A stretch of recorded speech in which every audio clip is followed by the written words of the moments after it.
Dans la première partie de ma vidéo consacrée aux circonstances qui ont conduit le pape Jules II à commander à Raphaël de nouvelles fresques destinées à sa salle d'audience, j'ai montré que le pape était en grand danger de voir ses États envahis par les Français.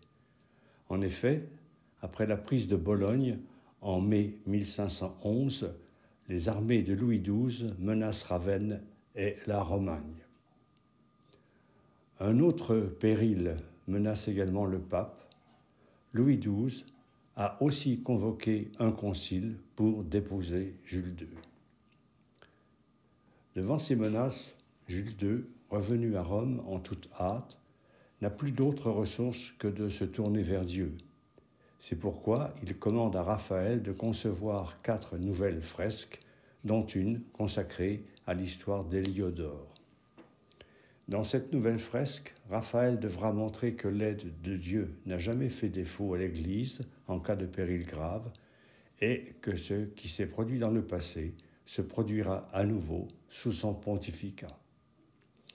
L'histoire d'Héliodore, contenue dans le second livre des Maccabées au chapitre 3, relate comment Héliodore, un des préposés aux affaires du roi Séleucide, fut envoyé à Jérusalem pour s'emparer du trésor conservé dans le temple et destiné à subvenir aux besoins des veuves et des orphelins. Lorsque Héliodore entra dans le temple et annonça sa mission, les prêtres se prosternèrent devant l'autel avec leurs vêtements sacerdotaux. Le visage du grand prêtre Onias était blessé jusqu'au cœur, car sa physionomie et le changement de son teint déclaraient la douleur intérieure de son âme. Ce premier épisode a été magistralement interprété par Raphaël. Au centre, le grand prêtre, agenouillé devant l'autel, face au chandelier à 7 branches, prie Dieu d'empêcher le vol du trésor. Derrière lui, ressortant à peine sur le fond ocre, d'autres prêtres sont agenouillés.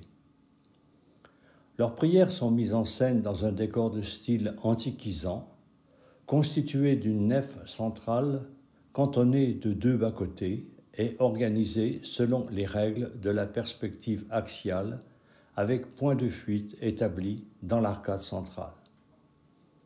Ce décor semble mettre le grand prêtre hors de l'événement. L'impression est accentuée par le fait que devant l'autel, l'espace est totalement vide. La scène réelle est repoussée vers la droite, comme s'il s'agissait d'un décor de théâtre. La représentation de Raphaël correspond exactement aux informations données par le second livre des Maccabées, qui explique que Dieu envoya un cavalier et 2 acolytes chasser Héliodore et sa troupe. L'Esprit du Dieu Tout-Puissant se manifesta avec une telle évidence que tous ceux qui avaient osé obéir à Héliodore, renversés par la force de Dieu, furent frappés d'impuissance et d'effroi. Car il leur apparut un cheval, monté par un cavalier terrible, et orné de housses magnifiques, et il frappa avec impétuosité Héliodore de ses sabots de devant, et celui qui le montait semblait avoir des armes d'or. 2 autres jeunes hommes apparurent aussi, pleins de vigueur, brillants de gloire et richement vêtus, qui, se tenant auprès de lui, le fouettaient des 2 côtés, et le frappaient sans relâche de coups multipliés. Héliodore tomba tout à coup à terre, et on l'emporta enveloppé de profondes ténèbres. Lui était étendu sans voix, par la force divine, privé de toute espérance et de salut. La fresque de Raphaël montre le cavalier casqué portant une armure dorée, faisant piétiner Héliodore par son cheval. Il ne se sert même pas de sa masse d'armes en or. Son regard est farouche, fier et déterminé. Il est accompagné de ses 2 acolytes qui semblent voler tant leur assaut est fulgurant. Héliodore, vaincu, est à terre. Il a lâché le vase précieux dans lequel il avait mis une partie du trésor volé. Les yeux hagards, il ne semble pas comprendre ce qui arrive. Ces soldats, acculés dans un coin, savent qu'ils sont vaincus. Leur corps enchevêtré, leur regard terrorisé montre leur angoisse. Leurs gestes sont brutaux dans leur tentative d'échapper à leur destin. Seul, l'homme portant la caisse contenant le trésor semble plus absorbé par la lourdeur du coffre que par la brutale attaque des envoyés de Dieu. La violence de cette scène est inhabituelle chez Raphaël. Elle évoque plutôt des peintures du XVe siècle, du type de celles d'Albrecht Dürer ou de Jérôme Bosch, et préfigure le maniérisme italien qui se développera à Venise tout au cours du XVIe siècle. À gauche, Raphaël représente deux scènes non concomitantes. D'abord, sont peintes des femmes, serrées les unes contre les autres. Certaines ont amené leurs enfants afin de susciter la pitié des envahisseurs. Ces enfants, apeurés, se serrent contre leur mère. Les regards de ces femmes sont tournés vers le temple et vers les envoyés de Dieu. Elles attendent avec un mélange d'anxiété et de confiance l'issue du combat. Bien évidemment, elles ignorent la présence d'un observateur derrière elles. Cet observateur est le commanditaire de la fresque, le pape Jules II. Il est assis sur la sedia gestatoria, portée par des hommes dont les traits sont ceux des contemporains du peintre. L'anachronisme des deux scènes, séparées par presque 1700 ans, peut paraître surprenant.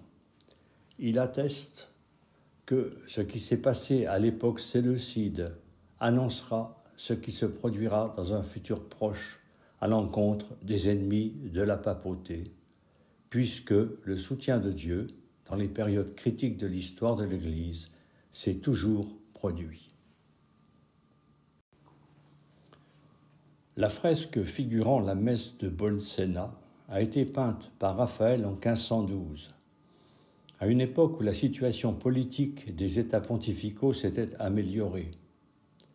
Devant la menace de l'avancée des Français vers Ravenne, Jules II avait organisé une sainte alliance, incluant l'Espagne, le Saint-Empire et l'Angleterre. Les Français sont battus à la bataille de Ravenne et doivent se retirer des États pontificaux. Dans ce contexte, Jules II peut revenir à ses préoccupations spirituelles et en particulier au problème de la transsubstantiation que j'ai déjà évoqué lors de la description de la chambre de la signature. La fresque peinte par Raphaël sur un des petits côtés de la salle comportant une fenêtre évoque un miracle ayant eu lieu dans la première moitié du XIIIe siècle. Un prêtre, doutant de la présence réelle du Christ dans l'hostie, vit soudain, en célébrant l'Eucharistie, l'hostie saignée et déposée sur le corporal ainsi que sur la pierre de l'autel des gouttes de sang. La fresque présente la même composition centrale que celle de l'école d'Athènes et d'Héliodore chassé du temple. Le décor de fond montre au centre une architecture antiquisante terminée par une arcade dans laquelle aboutit la perspective axiale. Ce décor est partiellement masqué par un exèdre en bois ressemblant à ceux des basiliques paléochrétiennes. Au premier plan est peint l'autel. De part et d'autre de l'autel sont figurés deux personnages séparés chronologiquement par une période de 250 ans. D'un côté est peint le prêtre doutant de la présence réelle, de l'autre le pape Jules II pour qui ce dogme ne faisait aucun doute. À gauche du prêtre sont agenouillés les enfants de chœur. De part et d'autre des montants de la fenêtre, le décor se compose de marches d'escalier. Cela permet d'individualiser les groupes assistant au miracle. À gauche sont figurés les fidèles ébahis par ce qu'ils viennent de voir. Certains tendent les bras vers l'autel, d'autres ont les mains jointes. Près d'eux, des femmes assises s'occupent de leurs enfants. À droite, en contrebas de l'escalier, sont représentés 2 cardinaux. Derrière sont assis 2 des porteurs de la sedia gestatoria, vêtus de la même manière que ceux figurés sur la fresque d'Héliodore. En contrebas sont peints 4 gardes suisses, ainsi qu'une femme qu'on dit être la fille de Jules II. Comme sur la fresque d'Héliodore, l'anachronisme est à nouveau utilisé afin d'apporter au dogme de la transsubstantiation la caution du pape à un moment où, à la lumière de la philosophie antique, on commençait à douter que ce dogme puisse être véridique. Face à la fresque intitulée La messe de Bolsena, Raphaël a représenté un thème faisant à nouveau allusion à l'aide inconditionnelle de Dieu lors des événements dramatiques de l'histoire de l'Église. Ce thème est la délivrance de Saint Pierre par l'ange. Cette fresque, réalisée en 1513, l'année de la mort de Jules II, illustre un récit du 11e jour des Actes des Apôtres. Il convient, comme à propos de la fresque d'Héliodore, de noter la remarquable concordance entre le texte des Actes des Apôtres et la fresque de Raphaël. À cette époque-là, le roi Hérode se mit à maltraiter des membres de l'Église. Il fit arrêter Pierre. Il le mit sous la garde de 4 escouades de 4 soldats chacune. Pierre était donc gardé dans la prison et l'Église adressait d'ardentes prières à Dieu pour lui. La nuit qui précédait le jour où Hérode allait le faire comparaître, Pierre, attaché avec 2 chaînes, dormait entre 2 soldats, des sentinelles postées devant la porte gardaient la prison. Soudain, un ange du Seigneur survint et une lumière resplendit dans la cellule. L'ange réveilla Pierre en le frappant au côté et lui dit « Lève-toi vite ». Les chaînes tombèrent de ses mains. L'ange lui dit « Mets ta ceinture et tes sandales ». C'est ce qu'il fit. L'ange lui dit encore « Mets ton manteau et suis-moi ». Ils passèrent la première garde, puis la seconde, et ils arrivèrent à la porte de fer qui mène à la ville. La porte s'ouvrit d'elle-même devant eux, ils sortirent et s'avancèrent dans une rue. Aussitôt l'ange quitta Pierre. Considérons maintenant la manière dont Raphaël a conçu sa fresque. En ce qui concerne la composition de la fresque, le peintre utilisa le même procédé que celui employé sur le panneau de la messe de Bolsena, en organisant son œuvre autour de la fenêtre.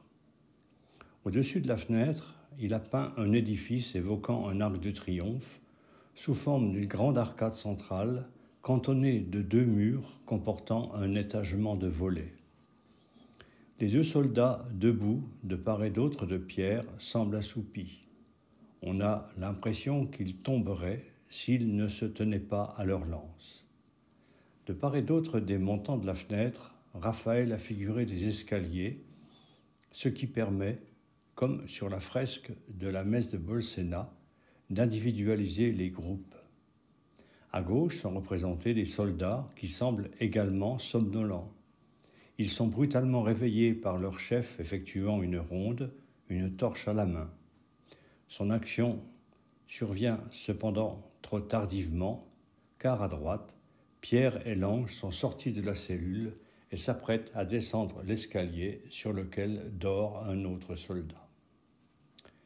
Cette fresque révèle, s'il en était besoin, les multiples facettes du talent de Raphaël.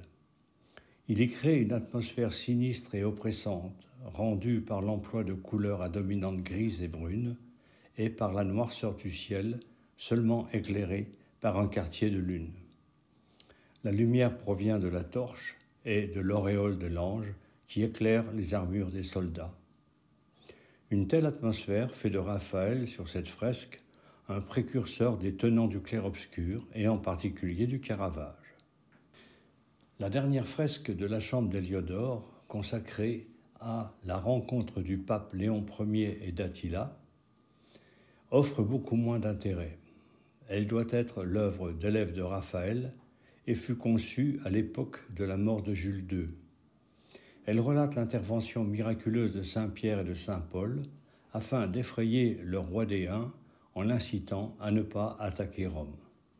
Le successeur de Jules II, Léon X, Médicis, est figuré 2 fois sur la fresque, en tant que cardinal et en tant que Léon Ier, témoignant ainsi une nouvelle fois de l'assimilation des pontifes anciens aux papes contemporains et donc de la pérennité éternelle de la papauté. Je terminerai cette vidéo en présentant en images le reste de la décoration de la chambre d'Héliodore.